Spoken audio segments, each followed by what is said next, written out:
ஆண்டவராகிய இயேசு கிறிஸ்துவின் இனிய நாம் மகிமைப்படுவதாக இந்த நாளில் உங்கள் யாவரையும் பார்ப்பதில் மிகுந்த சந்தோஷம். இந்த காலைவேளையிலே ஒரு வசனத்தை சொல்லி பரிசுத்த ஆவியானவர் நம்மளோடு பேச விரும்புகிறார். என்னோடு கூட சேர்ந்து லூக்கா சுவிசேஷ புஸ்தகம் 21 அதிகாரம் 36 வசனத்திற்கு நேராக உங்கள் கவனங்களை திருப்பிக் கொள்ளுங்கள். இந்த வசனத்தை உங்களுக்கு நான் வாசிக்கிறேன். ஆகையால் இனி சம்பவிக்க போகிற இவைகளுக்கெல்லாம் நீங்கள் தப்பி மனுஷகுமாரனுக்கு முன்பாக நிற்க பாத்திரவான்களாய் எனப்படுவதற்கு எப்பொழுதும் ஜெபம் பண்ணி விழித்திருங்கள் அப்படின்னு ஒரு அழகான வார்த்தையை ஏசப்பா இங்கே மென்ஷன் பண்ணுறார். இந்த லாஸ்ட் வேர்டு மட்டும் நான் ஹைலைட் பண்ண விரும்புகிறேன். எப்பொழுதும் ஜெபம் பண்ணி விழித்திருங்கள்.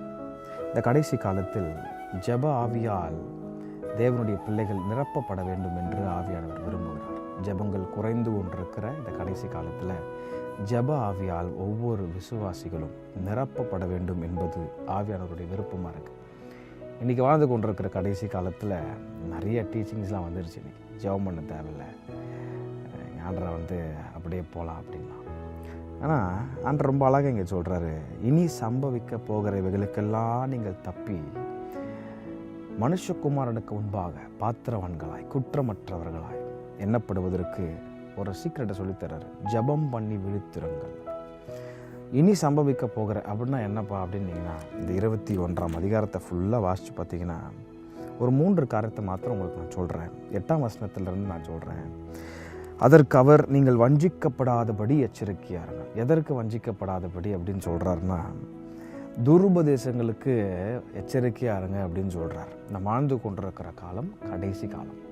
உலகத்தில் நடக்கிற எல்லா காரியத்தையும் இன்றைக்கி கொஞ்சம் திரும்பி பார்த்தீங்கன்னு சொன்னால், இயற்கை ஆனாலும் சரி, நாட்டில் நடக்கிற காரியங்களும் சரி, சமாதானம் அற்ற நிலைமையில் நாம் வாழ்ந்து கொண்டிருக்கிறோம். இவைகள் எல்லாம் இயேசு கிறிஸ்துவனுடைய வருகை மிக சமீபமாக இருக்கிறது என்ற காரியத்தை நமக்கு ஒவ்வொரு நாளும் சொல்லிக்கொண்டே இருக்குது. மணிப்பூரில் நடக்கிற காரியத்தை பாருங்கள். இன்றைக்கி நிறைய காரியங்கள் நமக்கு நியூஸ்க்கு நம்ம பார்க்க மாட்டோம். ஆனால் உலகத்தில் நடந்து கொண்டிருக்கிற எல்லா காரியங்களும் ஒரே ஒரு விஷயத்தை நமக்கு ரிமைண்ட் பண்ணுது. என்னென்னா, என் ராஜாதி ராஜன் இயேசு கிறிஸ்து அவர் வெகு சீக்கிரத்திலே அவர் வரப்போகிறார்.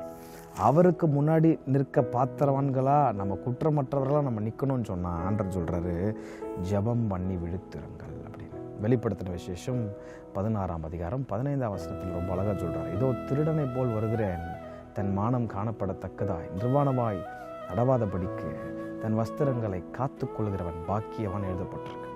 ஜெப ஆவியால் நிறைந்து ஆயத்தமாக இருக்கும்போது இயேசு கிறிஸ்துவனுடைய வருகையில் நாம் போக அது உதவியாக இருக்கும். ஆண்டவர் முதல்ல சொல்கிறாரு, துருபதேசங்களுக்கு எச்சரிக்கையாக இருங்கள் அப்படின்றார். 8ஆம் வசனத்தில் வாசிக்கிறேன். அதற்கு அவர் நீங்கள் வஞ்சிக்கப்படாதபடி எச்சரிக்கையாக இருங்கள், ஏனெனில் அநேகர் என் நாமத்தை தரித்து கொண்டு நான் தான் கிறிஸ்து என்றும் காலம் சமீபித்தது என்றும் சொல்லுவார்கள், அவர்களை பின்பற்றாதிருங்கள் என்று ரொம்ப தெளிவாக எழுதியிருக்கிறார். வாழ்ந்து கொண்டிருக்கிற கடைசி காலத்தில் எந்த பக்கம் திரும்பினாலும் துருபதேசங்கள், கல்ட் டீச்சிங்ஸ், ப்ரீச்சிங்ஸ் நிறைய வந்துருச்சு. விசுவாசிங்க ரொம்ப கேர்ஃபுல்லாக எங்கே என்ன கேட்டாலும் வசனத்தோடு எல்லாம் ட்ராக்கில் இருக்குதா, வசனத்தை பேசுகிறாங்களா அப்படின்னு ரொம்ப கவனத்தோடு நீங்கள் இந்த வசனத்தை பின்பற்றும்படி ஆண்டவர் விரும்புகிறார். அதான் சொல்கிறாரு, ஆகையால் நீ சம்பவிக்க போகிற இவைகளுக்கெல்லாம் நீ தப்பணும்னா ஜபத்தில் உன்னை தரித்துக்கொள். ஜபம் ஆவி உனக்குள்ளே இருக்கட்டும். ஜப ஆவி உனக்குள்ளே இருக்கும்போது ஆவியானவர் உன்னை கரெக்டான வழியில் டைரக்ட் பண்ண அவர் போதுமானவராக இருக்கிறார். முதல்ல சொல்கிறார், துருபதேசத்திற்கு விலகுகிற. 2வது சொல்கிறாரு, யுத்தங்களையும் கலக்கங்களையும் குறித்து கேள்விப்படும் போது பயப்படாதிருங்கள், இவைகள் முன்னதாக சம்பவிக்க வேண்டியது, ஆனாலும் முடிவு உடனே வராது. அப்போது அவர்களை நோக்கி ஜனத்திற்கு விரோதமாய் ஜனமும் ராஜ்யத்துக்கு விரோதமாக ராஜ்யமும், இதெல்லாம் சொல்லிட்டு 12ஆம் வசனத்தில் சொல்கிறார், இவைகளுக்கெல்லாம் நடப்பதற்கு முன்னே என் நாமத்தின் நிமித்தம், இயேசு கிறிஸ்துவின் நாமத்தின் நிமித்தம் அவர்கள் உங்களை பிடித்து ஜப ஆலயங்களுக்குள்ள சிறைச்சாலைகளுக்குள்ள ஒப்பு கொடுத்து ராஜாக்கள் முன்பாகவும் அதிகாரிகளுக்கு முன்பாகவும் உங்களை இழுத்து துன்பப்படுத்துவார்கள்.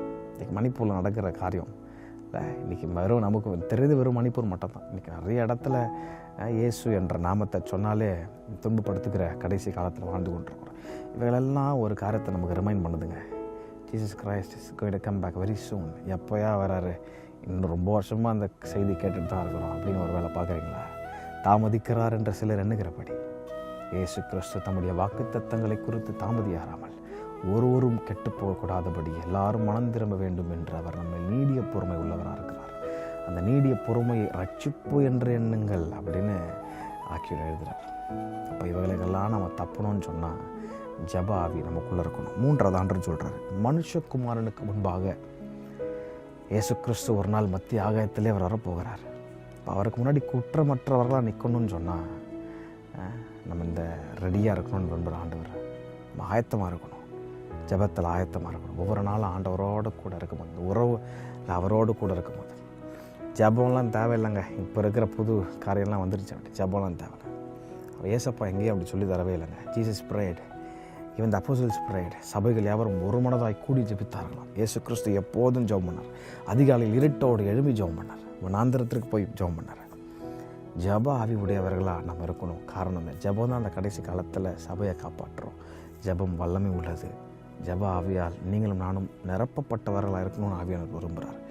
ஜபிங்க, ஆண்டவரோடு இணைங்க, ஒரு வருகைக்கு ஆயத்தப்படுங்க. கர்த்தர் தாமே உங்களை யாரையும் ஆசீர்வதிப்பாராங்க. ஆமென்.